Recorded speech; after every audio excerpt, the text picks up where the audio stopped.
Hello guys, welcome to Last Hour Mathematics. This is my last but one video on resultant of a force. We'll be looking at pure resolution. And remember, I've treated three ways of finding the resultant of a force. This is the fourth approach, and we'll be using one of the questions. We use them in the coplanar forces diagram.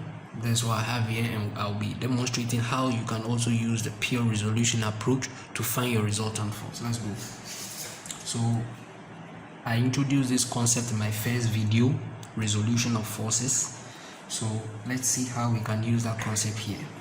Anytime you want to use resolution of forces, single out the forces and resolve their x and y components. So I take this force, single it out here. So I have a force going this way, 13 newtons, inclined at an angle 30 degrees to the horizontal. Then I find my x and y components of this force.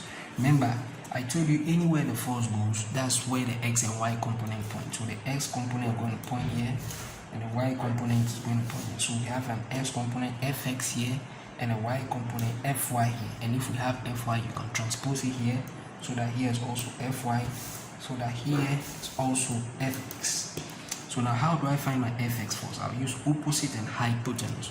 So I can see my sine of 30 equals my opposite force fx on hypotenuse 13. So my fx equals 13 sine 30. So when I use my cos 30, I get fy on 13. So my fy equals 13 cos 30. Okay, so it's my x component, x 13 sin 30, and my y 13 cos 30. Now let's come to this 5 Newton force. This 5 Newton force has only a y component, no x component. It goes vertically downwards, only y. So you single it out. You have a force going down this way, 5 newtons. Only a y component. So this is my first force I resolved for this. Now my second force here has no x component, but only what? A y component. Now let's go to my third force. I single it out. 12 Newton force going this way, inclined at 60 degrees here. So I have my x going this way and my y also going this way. It's a simple technique. The x and y component goes in the direction of the force in consideration. So fx can also be here. Okay, so let's find this fx force. I use opposite and what? Hypotenuse. So I can see my sine of 60 equals opposite fx on hypotenuse of 12.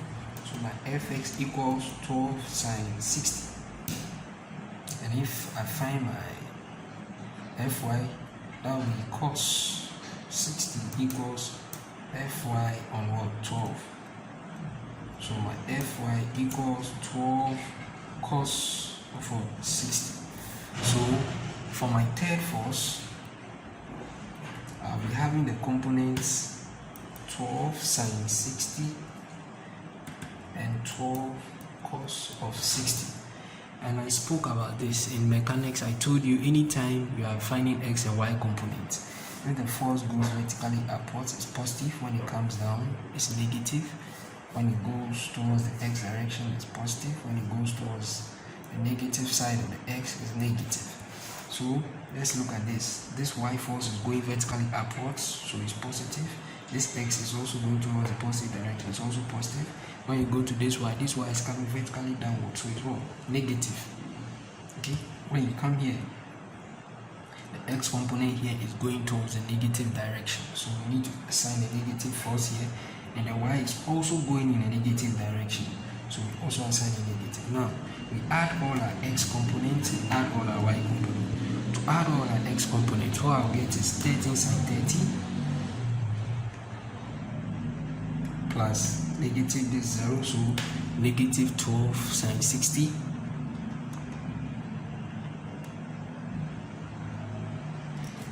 So my resultant is giving me an x component of negative 3.89.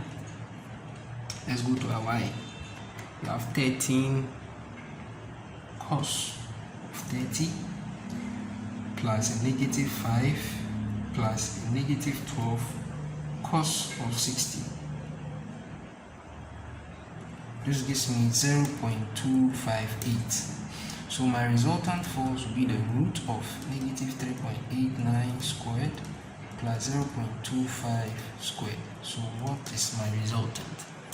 It is the root of, into bracket, negative 3.89 squared plus 0.25 squared. 3.89 newtons, approximately 4 newtons. And remember, it was 4 newtons that we had when we were using the coplanar approach. So this is how we use pure resolution. This is the pure resolution approach. So kindly take note of it, and you can use it anytime you want to solve multiple number of questions with involving resultant of forces in mechanics. Meet me in my last video using the graphical approach to determine the resultant of a force. Before I start the graphical analysis of a force, let me just introduce you to one last concept before we go to that topic. And this is a very simple thing. Now, whenever you have two forces going towards the same direction, say force F1, F2, going towards the same direction, there are two parallel forces going towards the same direction. Their resultant is always their sum. Okay? If you have two forces going in opposite direction, that's F1, F2, the resultant is always F1 minus F2, provided F1 is greater than F2. So you could have an 8 Newton force going here and a 6 Newton force going here. The resultant of those two forces is only what? 2 newtons. That's 8 minus 6. Okay? So when they go towards the same direction, you add them. When they go towards opposite directions, you what? Subtract them. Thank you. Let's go to graphical analysis of forces.